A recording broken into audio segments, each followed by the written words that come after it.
The legendary band Sublime was signed by Gasoline Alley Records, which is a subsidiary of MCA Records. And this is a really funny story on how they almost blew their record deal at the first meeting with the label. Jon Phillips, who was the manager of Sublime, he's also the co founder of Silverback Music Management and manager for Slightly Stupid, shares this really funny story. This comes from the podcast episode number 20. If you want to hear the full episode full of his lessons and wisdom, the link is below in the description. And please subscribe to the channel and enjoy this clip with Jon Phillips. Live the life you love. You have a lot of cool stories. So what I want to do is maybe mention like a topic and maybe have you tell me a story about it. But so like I guess the obvious one, tell me like your favorite Sublime story. Damn, I mean, there's so many. Well, since we're in a music business class, I mean, this is kind of the one, and I've told it before, but it's kind of funny. And you know, I was telling you guys a story before about how I worked for my uncle at Gasoline Alley Music, and I brought Sublime in there. It was between the time they had released 40 Ounce of Freedom as an independent record on their own Skunk Records label, and Robin the Hood, the next record, which got released in '94, also on Skunk, had not come out yet. And they came to the Gasoline Alley offices to play me the new record, and Robin the Hood.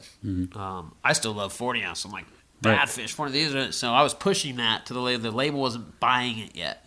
And so they came in with their dogs, their entourage, and they spent a few hours plus up in my offices, and I was begging the guys at Gasoline Alley, including my uncle, like, dude, you guys got to see Sublime. Like, they're here.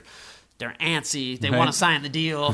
And, you know, their dogs are here. They're drinking in my, you know what I mean? And they're just getting unruly, as Sublime did. And the label guys were, let's just say, kind of more suits, you know, oriented. So they didn't get the culture necessarily. And they're relying on me to be the barometer, but they didn't want to take the meeting that day. They're just busy with other shit. So I'm like sitting there with the band going like, well, thanks for coming in, you guys. And the meeting's not going to happen today because they kind of came in unannounced, but I think they had the impression they were going to sign a deal in one day and walk with, you know, 50 G's and like 1,000. I'm like, it doesn't really work like that. And oh, by the way, the single you played me is Cisco Kid, which is, you know, yeah, I don't know if you know their Sublime's song that, but the sample is The Doors when the music's over. I'm like, that's not gonna pass. But anyway, so they were playing me the new music, and the label was interested but couldn't meet with them that day. And all the executives had the placards on their parking spots with their names.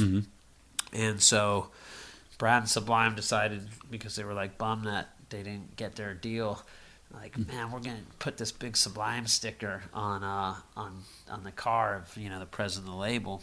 And they had these huge ass homemade Sublime stickers, and it was a kind of vintage BMW like rare car that ended up putting a big ass Sublime sticker on the paint. And the label head, who like I said before was my uncle Randy Phillips, walked down at the end of the night after and like, man, you really should have met with the band. Like, I want to sign these guys. We got to his car having that conversation, and boom, turns the corner, sees a sticker on the paint of his car. He's like, has a fucking shit fit, and is like, these dudes will never work in the music business again. Fuck this, blah, blah. And I was crushed. And yeah, the band had, like, you know, vandalized his car, and at the same time I was kind of chuckling inside and laughing, but it was one of those things where they try to, like, say the band can't be here, blah, blah. And so I started trying to sign the band other places because I knew how great they were. I didn't want to lose that opportunity. And sure enough, you know, about a year, well, it took maybe 9 months total, but the label changed their fate after, I guess probably just being bugged so much. I mean, they did like the music, but it still wasn't something that everybody was like 100% unanimous. This is the next hugest fucking thing in the world. But that actually happened, and Sublime almost didn't get signed there because of that.